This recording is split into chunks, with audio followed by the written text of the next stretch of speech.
Et si vous étiez ministre de l'énergie, qu'est-ce que vous feriez?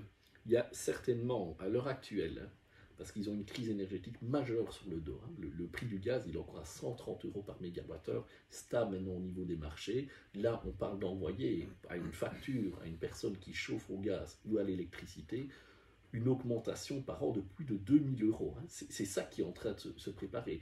Est-ce que vous avez vu un plan d'action du gouvernement, mis à part étendre un peu le tarif social en fait, pour l'énergie? Pas de plan d'action. Zéro comme plan d'action. Il y a des dizaines d'actions à les prendre. Ils vont se retrouver avec des fournisseurs qui font faillite. En fait. Avec ces prix très élevés, ils sursubsidient aussi les renouvelables, hein, parce que les renouvelables, ils ont des subsides, puis ils vendent cette électricité à un prix très élevé. Donc ça ne va pas, il faut aller chercher de l'argent aussi là-dessus, en fait. Donc il y a des dizaines d'actions à prendre, et ils ne font rien. Donc moi, si j'étais eux, c'est que les premières actions que je prendrais maintenant, bien entendu, il faut prolonger le nucléaire, c'est gérer un peu cette crise-là qu'ils ont sur les pieds. C'est pas aller serrer la main au président de Namibie en disant « Oh, en 2040, on va faire un pacte, on va faire une lettre d'intention pour importer de l'hydrogène. » Ils ont une situation très très sérieuse maintenant ici, vraiment catastrophique hein, pour l'industrie, pour les citoyens, ça va paupériser massivement le pays, et ils ne font rien. Je pense qu'il ne faut pas avoir peur des mots. En fait. En termes, moi ça fait quand même longtemps que j'observe comment précisément la politique énergétique du pays. Je pense que j'ai lu la majorité en fait des textes de loi qui sortent, qu'on a quand même beaucoup commenté. Ici, moi je n'ai jamais vu une politique énergétique qui partait autant en vrille que maintenant. Il y a eu des ministres avant, j'ai quand même vu beaucoup passer, parfois c'était bien, ce qu'ils faisaient un peu moins bien. Ici, j'ai juste envie de vous dire, c'est catastrophique ce qui est en train de se passer. Je n'ai jamais vu ça. Je ne sais même pas dire un pays européen qui a une politique énergétique aussi catastrophique que la Belgique. Il faut appeler quand même un chat un chat. Hein. On est en train de prendre des décisions maintenant au niveau politique énergétique où on sait qu'elles vont nous conduire à un problème de sécurité d'approvisionnement. Hein. Et on a des œillères comme ça. Moi, je n'ai jamais vu ça.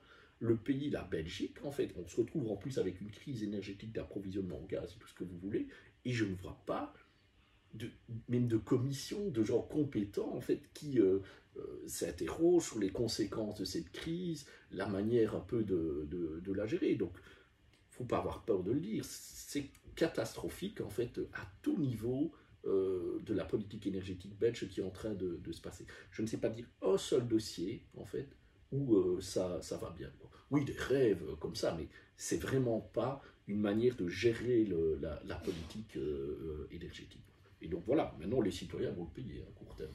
À moyen terme, vous allez voir beaucoup de faillites d'usines, de compagnies, des usines qui vont fermer. Mais bon, ce sera un peu la conséquence en fait, du fait d'avoir géré, de ne pas avoir géré la politique énergétique belge, de l'avoir rêvé en fait, de l'avoir rêvé. Et la séquence d'événements, bon, ça va être très dur 2022 parce que les prix vont rester très élevés.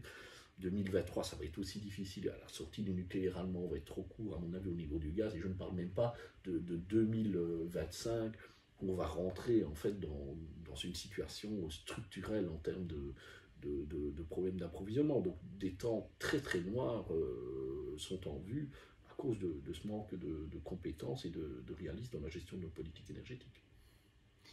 Vous parliez d'une augmentation de 2000 euros sur le prix de la facture.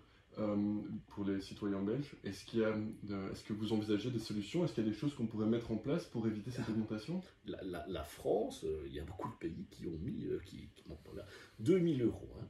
Donc, vous ne pouvez pas décemment, vous ne pouvez pas exposer un ménage, même classe moyenne, à une augmentation de sa facture de gaz et d'électricité de 2000 euros. Ah, c'est les vacances, c'est les cadeaux de Noël, c'est ça hein, qui part. Hein. Il faut être à un moment donné réaliste. Enfin, moi, je ne sais pas dans quel monde Tine van der Straat vit, mais 2000 euros, c'est pas juste les gens qui ont qui gagnent des petits salaires qui sont pénalisés. Hein, prof d'UNIF ici, ça commence à 2500, 2600 euros par mois. Hein, donc c'est même un salaire de jobs qui sont considérés comme étant bien payés. Donc je me demande à un moment donné dans quel monde ils vivent à ce niveau-là, de 2000 euros. Maintenant, tout le monde ne sera pas exposé à 2000 euros. Hein. Il y a des gens qui ont la chance d'avoir des contrats fixes, mais quand même beaucoup qui sont variables où le contrat fixe se termine, ce sera 2000 euros.